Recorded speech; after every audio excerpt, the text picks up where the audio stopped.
Hello friends, स्वागत करते हैं आज की इस नई वीडियो में। आज हम पढ़ेंगे बाल मनोविज्ञान को प्रभावित करने वाले कारक।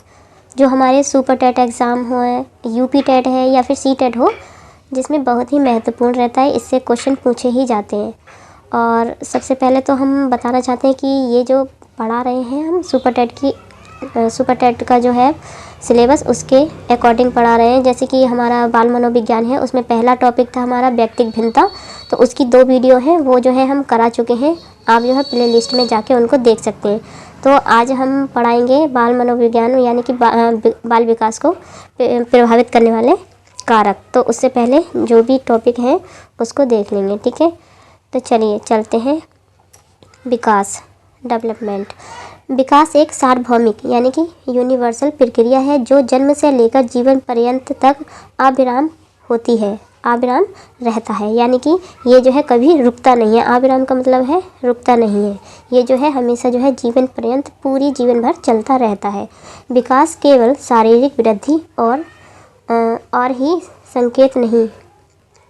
संकेत नहीं करता, बल्कि इसके अंतर्गत वे सभी शारीरिक, मानसिक, सामाजिक और संवेगात्मक परिवर्तन सम्मिलित रहते हैं जो गर्भकाल से लेकर मृत्यु पर्यंत तक प्राणी में प्रकट होते रहते हैं।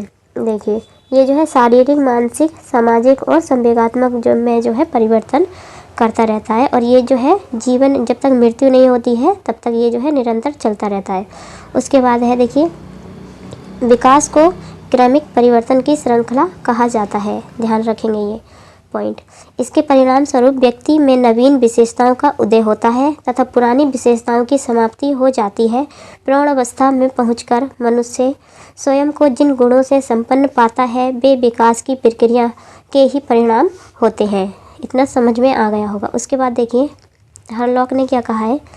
हरलॉक के अनुसार है, विकास केवल अभिवृद्धि तक ही सीमित नहीं, वरन वह व्यवस्थित तथा समनुगत परिवर्तन है। जिसमें कि प्रौढ़ावस्था के लक्ष्य की ओर परिवर्तन की प्रगतिशील क्रम निहित रहता है। इसके परिणाम स्वरूप व्यक्ति में नवीन विशेषताएं व योग्यताएं प्रकट होती हैं। ध्यान रखेंगे कि हरलॉक ने क्या कहा है। उसके बाद है, देखिए, व्यवस्थित शब्द का तात्पर्य यह है कि विकास की प्रक्रिया में होने वाले परिवर्तनों में कोई ना कोई क्रम अवश्य होता है और आगे वाले परिवर्तन पूर्व परिवर्तन पर आधारित होते हैं। ठीक है। देखिए, समनुगत शब्द का अर्थ है परिवर्तन संबंध विहीन नहीं होते हैं, संबंध विहीन नहीं होते हैं, उनमें आपस में संबंध होता है। ठीक है, उनमें जो है आपस में जो है कोई ना कोई संबंध होता है। अब देखिए, मुनरो के अनुसार, मुनरो ने क्या कहा है विकास के बारे में, कि विकास परिवर्तन श्रृंखला की वह अवस्था है जिसमें बच्चा भ्रूणावस्था से लेकर प्रौढ़ावस्था तक गुजरता है, विकास कहलाता है। ठीक है, मुनरो के अनुसार है। ध्यान से पढ़ेंगे, जो ये जो दे रखे हैं जिसके अनुसार है उनको जो है बहुत ध्यान से पढ़ेंगे, क्योंकि ऐसे ही क्वेश्चन सुपर टेट एग्जाम में पूछ लेते हैं। यूपी टेट हो, सुपर टेट हो, कुछ भी हो, उसमें पूछ लेते हैं। विकास की प्रक्रिया में होने वाले परिवर्तन वंशानुक्रम से प्राप्त गुणों तथा वातावरण दोनों का ही परिणाम होता है। विकास की प्रक्रिया में होने वाले शारीरिक परिवर्तनों को आसानी से देखा जा सकता है, किंतु अन्य दिशाओं में होने वाले परिवर्तनों को समझने में समय लग सकता है। हाँ, देखिए, शारीरिक परिवर्तन, हमारी मोटाई चौड़ाई जो भी बढ़ती है वो तो हम आसानी से देख सकते हैं, लेकिन और जो चीज़ें बढ़ती हैं उनको जो है समझना मुश्किल होता है, ये बताया गया है। उसके बाद है, देखिए, विकास के रूप, फॉर्म्स ऑफ डेवलपमेंट। विकास की प्रक्रिया के 4 प्रकार होते हैं। पहला क्या है, आकार में परिवर्तन, चेंज इन साइज। देखिए, शारीरिक विकास क्रम में निरंतर शरीर आकार में परिवर्तन होता रहता है। आकार में होने वाले परिवर्तनों को आसानी से देखा जा सकता है। शारीरिक विकास क्रम में आयु वृद्धि के साथ साथ शरीर के आकार में, भार में निरंतर परिवर्तन होता रहता है। देखिए, शरीर का जो आकार होता है उसमें वृद्धि होती है, तो हम उसको आसानी से देख सकते हैं। अब दूसरा है, देखिए, अनुपात में परिवर्तन। देखिए, चेंज इन प्रोपोर्शन। विकास क्रम में पहले आकारों में परिवर्तन होता है, लेकिन यह परिवर्तन अनुपातिक होता है। प्राणी के शरीर के सभी अंग विकसित नहीं होते और न ही उनमें एक साथ परिपक्वता आती है, अतः सभी अंगों के विकास का एक निश्चित अनुपात नहीं होता है। अब देखिए, अब उदाहरण के लिए दे रखा है। देखिए उदाहरण है, शेषावस्था में बालक स्वयं केंद्रित होता है। जब शेषावस्था होती है तो बच्चा जो है स्वयं केंद्रित मतलब अपने ऊपर ही केंद्रित होता है, जबकि बाल्यावस्था के आते आते वह अपने आसपास के वातावरण और व्यक्तियों में रुचि लेने लगता है। उसके बाद है पुरानी रूपरेखा में परिवर्तन।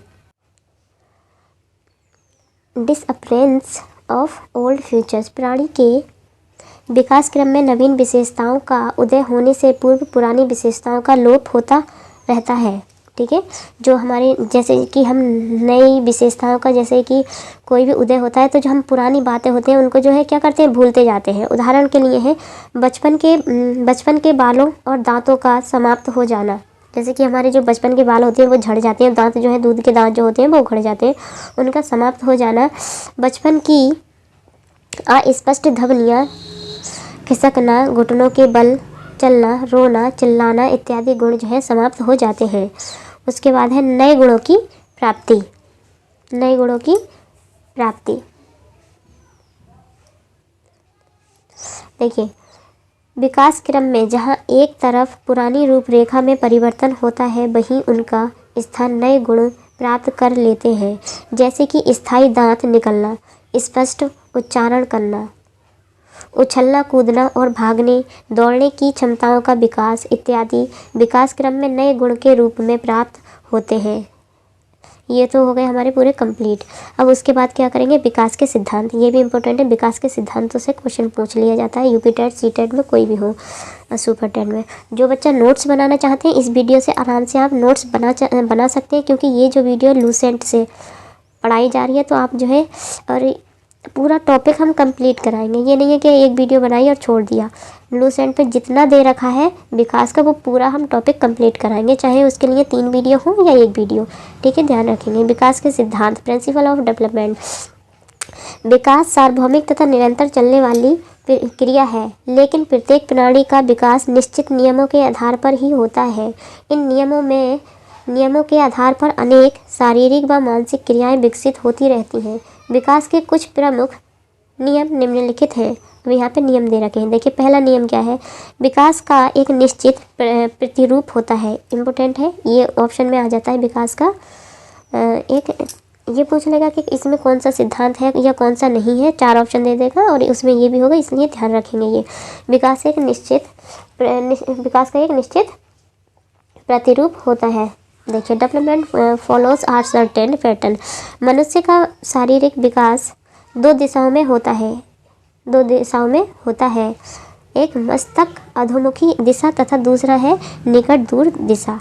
अब जो है मस्तक अधोमुखी विकास क्रम में शारीरिक विकास सिर से पैर की ओर, इम्पोर्टेंट है, बहुत ही इम्पोर्टेंट है। देखिए सिर से पैर की ओर होता है, ये पॉइंट जो है लिख लो। देखिए इसमें जो है मस्त अधोमुखी विकास क्रम में जो है विकास कैसे होता है, सिर से पैर की ओर होता है। भ्रूण अवस्था से लेकर बाद की सभी अवस्थाओं में विकास का यही क्रम रहता है। ठीक है, अब ये है निकट दूर विकास का क्रम। देखिए निकट दूर विकास का क्रम में शारीरिक विकास पहले केंद्रीय भागों में प्रारंभ होता है, तत्पश्चात केंद्र से दूर के भागों में होता है। उदाहरण के लिए पेट और धड़ में क्रियाशीलता जल्दी आती है। ठीक है, पेट और धड़ में जो है क्रियाशीलता जल्दी आती है, पॉइंट नोट करने का है ये। दूसरा है विकास सामान्य से विशेष की ओर होता है। इम्पोर्टेंट है, देखिए विकास जो है सामान्य से विशेष की ओर होता है। Development proceed from forms general of specific. ठीक है, स्पेसिफिक। अब विकास क्रम में कोई भी बालक पहले सामान्य क्रियाएं करता है, तत्पश्चात विशेष क्रियाओं की ओर अग्रसर होता है। विकास का यह नियम शारीरिक, मानसिक, संवेगात्मक, सामाजिक सभी प्रकार के विकास पर लागू होता है। उसके बाद है विकास अवस्थाओं के अनुसार होता है। देखिए डेवलपमेंट प्रोसीड वाई स्टेज, ठीक है। सामान्य रूप से देखने पर ऐसा लगता है कि बालक का विकास रुक रुक कर हो रहा है, परंतु वास्तव में ऐसा नहीं होता है। उदाहरण के लिए जब बालक के दूध के दांत निकलते हैं तो ऐसा लगता है कि एक निकल आए, परंतु नींव गर्भावस्था के 5वें माह में पड़ जाती है। अच्छा देखिए, गर्भावस्था के 5वें माह में पड़ जाती है और 5 और 6 माह में आते हैं। बहुत ही ध्यान रखने वाली है। जो हमारे दूध के दांत होते हैं, जब बच्चा हमारे पेट में होता है, यानी कि लेडीज़ के पेट में होता है, तो वो जब 5 या 5 या 6 मंथ होता है तभी उसकी जो है दांतों की नींव पड़ जाती है। और उनको जमते दांत आते ही इतना टाइम, मतलब पैदा होने के बाद में भी 6-7 महीने लग जाते हैं, तब निकलते हैं। और हम सोचते हैं कि 5-6 महीने के बाद जो है बच्चों के दांत निकल जाए। अगर क्वेश्चन आता है ये उसमें पेपर में कि बच्चों के दांत कब निकलते हैं, गर्भावस्था से या गर्भावस्था के जो है 5वें मंथ से या फिर पैदा होने के इस मंथ से, तो ये जो है हम ध्यान रखेंगे गर्भावस्था के 5 या 6वें माह में जो है उसकी नींव रख जाती है। उसके बाद देखिए आगे है, विकास में व्यक्तिगत विभेद सदैव स्थिर रहते हैं। Individual difference remain constant in development. प्रत्येक बालक की विकास दर तथा स्वरूपों में व्यक्तिगत भिन्नताएं पाई जाती हैं। उदाहरण के लिए जिस बालक में शारीरिक क्रियाएं जल्दी उत्पन्न होती हैं वह शीघ्रता से बोलने भी लगता है, जिससे उनके भीतर सामाजिकता का विकास तेजी से होता है। जिसके विपरीत जिन बालकों में शारीरिक विकास की गति मंद होती है उनमें मानसिक तथा अन्य प्रकार की विकास भी देर से होता है। अब देखिए, अतः प्रत्येक बालक में शारीरिक व मानसिक योग्यताओं की मात्रा भिन्न भिन्न होती है। इस कारण समान आयु के 2 बालक व्यवहार में समान नहीं रहते हैं। देखिए, व्यक्तिगत भिन्नता तो हमने पीछे भी पढ़ी, बहुत अच्छे से पढ़ाया है, उसको भी समझ सकते हैं, ये समझ में आ गया होगा। देखिए अब यह विकास की गति में तीव्रता व मंदता पाई जाती है। तीव्रता का मतलब तेज़ी से और मंदता मतलब धीरे भी पाई जाती है। कभी कभी तो विकास बहुत तेज़ होता है और कभी कभी तो बहुत स्लो होता है। किसी भी प्राणी का विकास सदैव एक ही गति से आगे नहीं बढ़ता, उसमें निरंतर उतार चढ़ाव होते रहते हैं। उदाहरण के लिए विकास की अवस्था में यह गति तीव्र रहती है, उसके बाद में मंद पड़ जाती है। देखिए अब 6वां क्या है, विकास में विभिन्न स्वरूप स्पर्श संबंधी होते हैं। ठीक है, विकास में विभिन्न स्वरूप स्पर्श संबंधी होते हैं। देखिए इसको तो वैसे ही समझ गए होंगे कि विकास जो है विभिन्न रूप में जो क्या होता है, स्पर्श जो है स्पर्श करके भी संबंध रख लेते हैं। ठीक है, जैसे कि हम किसी के अब पढ़ाई है तो हम क्या करेंगे, पढ़ने जाते हैं तो हम दूसरों के टीचर्स के काय में स्पर्श में आ रहे हैं तो वो हमें पढ़ा रहे हैं तो वो क्या हो गया, स्पर्श करके भी जो है संबंधित होते हैं। ठीक है, उसके बाद है अगला है विकास परिपक्वता एवं शिक्षण का परिणाम होता है। Development result from maturation and learning. बालक का विकास चाहे शारीरिक हो या मानसिक, वह परिपक्वता व शिक्षण दोनों का परिणाम होता है। परिपक्वता से तात्पर्य व्यक्ति के वंशानुक्रम शारीरिक गुणों का विकास है। बालक के भीतर स्वतंत्र रूप से एक ऐसी क्रिया चलती रहती है जिसके कारण उसका शारीरिक अंग अपने आप परिपक्व हो जाता है। उसके लिए वातावरण से सहायता नहीं लेनी पड़ती है। देखिए आगे है, शिक्षण और अभ्यास परिपक्वता के विकास में सहायता प्रदान करते हैं। यह सीखने के लिए परिपक्व आधार तैयार करते हैं और सीखने के द्वारा बालक के व्यवहार में प्रगतिशील परिवर्तन आते हैं। देखिए विकास एक अविराम प्रक्रिया है।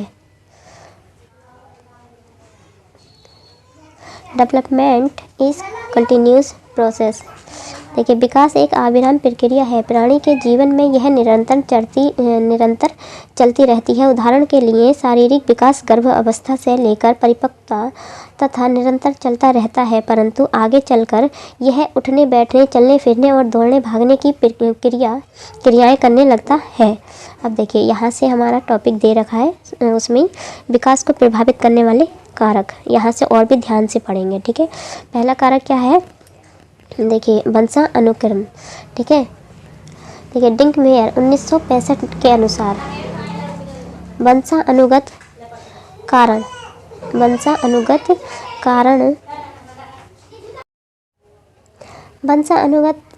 कारण जन्मजात विशेषताएं हैं जो बालक में जन्म के समय में से ही पाई जाती हैं। प्राणी के विकास में वंशानुक्रम शक्तियां प्रधान तत्व होने के कारण प्राणी के मौलिक स्वभाव और उसके जीवन चक्र की गति को नियंत्रण करती हैं। देखिए प्राणी का रंग, रूप, लंबाई, अन्य शारीरिक विशेषताएं, बुद्धि, तर्क, स्मृति तथा अन्य मानसिक योग्यताओं का निर्धारण वंशानुगत क्रम द्वारा ही होता है। माता के रज तथा पिता के वीर्य कणों में बालक का वंशानुक्रम निहित होता है। गर्भधारण के समय जीन भिन्न भिन्न प्रकार के संयुक्त होते हैं। ये जीन ही वंशानुक्रम के वाहक हैं। अतः एक ही माता पिता की संतानों में भिन्नता दिखाई देती है। यह भिन्नता का नियम है। यह काय का नियम है? भिन्नता का नियम है। अब देखिए प्रतिगमन के नियम इम्पोर्टेंट है ये। प्रतिगमन के नियम के अनुसार प्रतिभाशाली माता पिता की संतानें दुर्बल बुद्धि के भी हो सकते हैं। जरूरी नहीं है कि जो प्रतिभाशाली माता पिता हैं उनके जो है संतान भी प्रतिभाशाली हों, उनके दुर्बल बुद्धि के भी हो सकते हैं। उसके बाद है देखिए दूसरा कारण है वातावरण, एनवायरनमेंट। वातावरण में सभी बाह्य शक्तियाँ, प्रभाव, परिस्थितियाँ आदि सम्मिलित हैं जो प्राणी के व्यवहार, शारीरिक और मानसिक विकास को प्रभावित करती हैं। अन्य क्षेत्रों के वातावरण की अपेक्षा बालक के घर का वातावरण उसके विकास को सर्वाधिक महत्वपूर्ण ढंग से प्रभावित करता है। वातावरण जो है हमारा, जैसे कि हमारे आसपास का एनवायरनमेंट होगा, हम जो है वैसे ही ढलते जाते हैं। अब देखिए आहार, ये क्वेश्चन आया हुआ भी है सुपर टेट एग्ज़ाम में। उसने पूछा था कि उसमें आया था कि ये था कि प्रभावित करने वाले, विकास को प्रभावित करने वाले कारक कौन सा नहीं है, या फिर ऐसा था कौन सा है। तो उसमें सारे ये दे रखा था, एक वातावरण, आहार और एक था ग्रंथियाँ, ये था। तो और नीचे ऑप्शन था उपयुक्त सभी, तो इसमें सभी थे क्योंकि आहार भी है, वातावरण भी है, रोग भी है और नीचे जो आएगा वो भी है।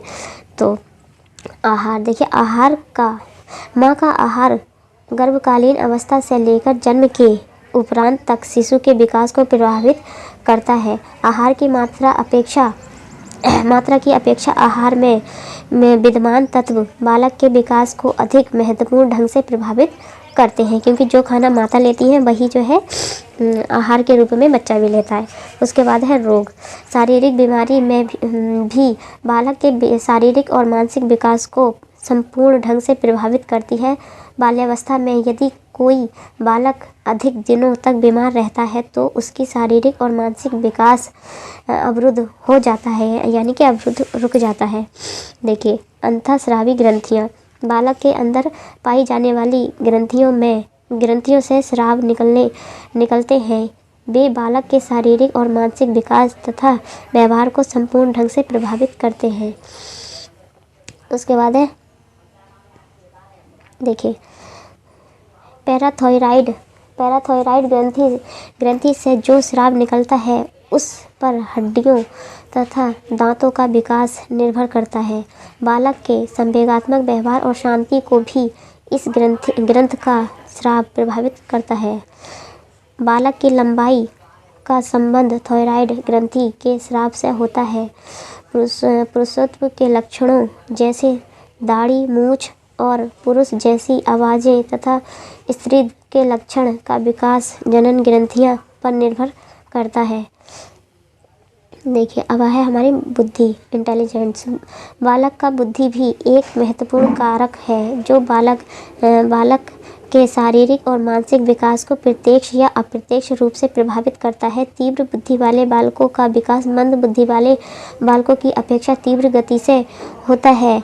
दुर्लभ बुद्धि वाले बालकों में बुद्धि का विकास तीव्र बुद्धि वाले बालकों की अपेक्षा मंद गति से होता है तथा विभिन्न विकास प्रतिमान अपेक्षाकृत अधिक आयु स्तर पर पूर्ण होते हैं। उसके बाद है देखिए यौन सेक्स यौन भेदभाव का भी शारीरिक और मानसिक विकास पर प्रभाव पड़ता है। जन्म के समय लड़कियां लड़कों की अपेक्षा कम लंबी उत्पन्न होती हैं, परंतु महासंधि अवस्था के प्रारंभ होते ही लड़कियों में परिपक्वता के लक्षण लड़कों की अपेक्षा शीघ्र विकसित होने लगता है। लड़कों की अपेक्षा लड़कियों का मानसिक विकास भी कुछ पहले पूर्ण हो जाता है। ये हुआ हमारे आज का विकास को प्रभावित करने वाले कारक। ये तो हमने पढ़ लिया इतना। अब थोड़ा और रह गया है, उसमें हम जो है 2 वीडियो आएंगे, उसमें इस चैप्टर को इस टॉपिक को पूरा कंप्लीट करा देंगे, जो सुपर टेट एग्ज़ाम के लिए इम्पोर्टेंट है।